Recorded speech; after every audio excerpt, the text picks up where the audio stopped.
Good day mga friends. So it's been a week and 3 days after sa pagbuhat na ako sa natural fertilizer na ko.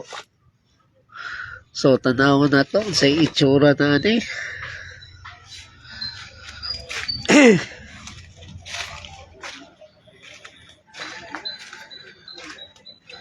So ang sulti sa tutorial or sa katong video is 1 week pwede na daw gamiton. So since gusto na ko nga nindot yon, nag-advise mo po siya nga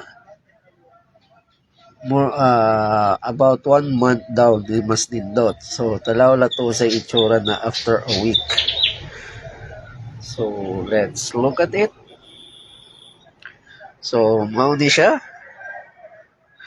ang atong fertilizer na gibuhat. So let's open it. Ooh. So remember gibutangan ako tong murag bato. Oh, juicy na siya. So butas ata diri sa kilid ng bato.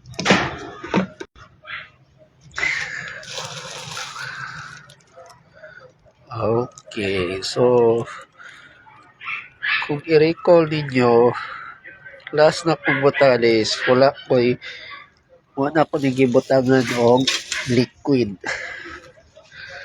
So, mo ni siya. So, since di pala ko siya gamiton, so i-mix niya pala ko siya. So, nag-gloves ko para pwede lang ko siya i-mix through hand lang.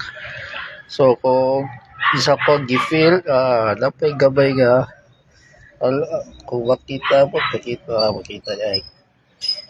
So, wala pa siya gabay sugar. So, continue pala ko siya i-mix. Since pwede pa ba siya ma-mix-mix kapag siya totally la-dissolve talan. Although, lala siya part ka na-dissolve. So, kadayon pa nila ko. Although, kali watery liyaga part, pwede lang nato ni gamiton. I-filter na nato. Pero, gusto magula ko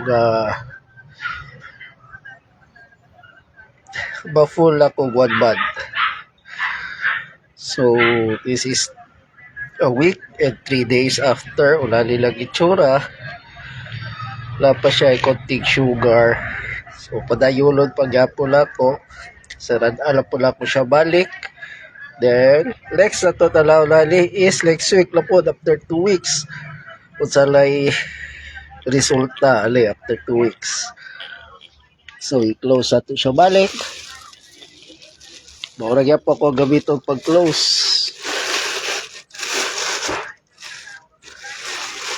So, katong question labagay ko labigason siya. So far, walay labigas sa asala ko siya gibutang. Kay completely sealed man. So, wala siya labigas.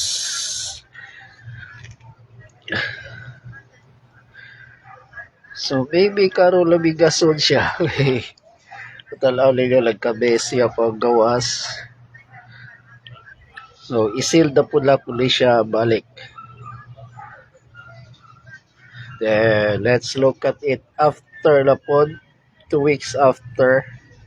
Talaw lang po nato sa iyang result. I-mix-mix lang po nato siya. Then, next na po is until mabot na itong 1 month. Then, after a month, talaw lang po. Kung di pala ko siya magamit after a month, di lang ko siya gamiton. Padayon lang ko siya. Pero kung gamiton na lang ko siya, i-filter na dahil ako para mawala lang mga timbugol. Taleo na pa yung mga sugary.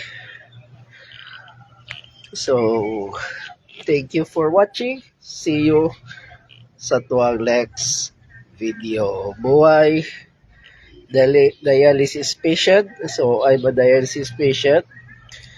Wala pa yung work bro. Orally ako kaligawan pa. Kamulo pa po pag-apply yung trabaho.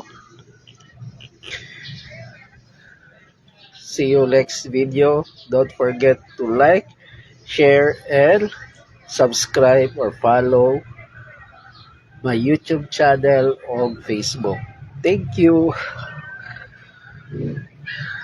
Bye-bye.